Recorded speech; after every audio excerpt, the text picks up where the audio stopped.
Худжанд получит премию 100 тысяч самани за победу над кыргызской командой. Глава Сагдийской области Раджабы Ахмадзода выделил 100 тысяч самани премии футбольному клубу Худжанд за крупную победу над кыргызстанской командой «Нефтчи». Глава области, который посетил матч, после игры зашел в раздевалку, чтобы поздравить футболистов, сообщил Азия Плюс источник в футбольном клубе.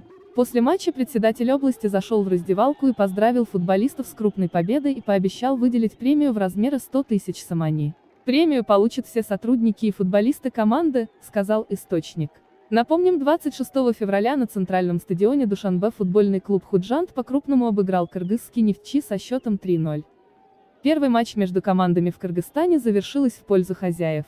В групповом этапе турнира Кубка АФК 2020 Худжанд сыграет также с душанбинским Истеклолом, кыргызским Дордоем и туркменским Алтын-Асыром.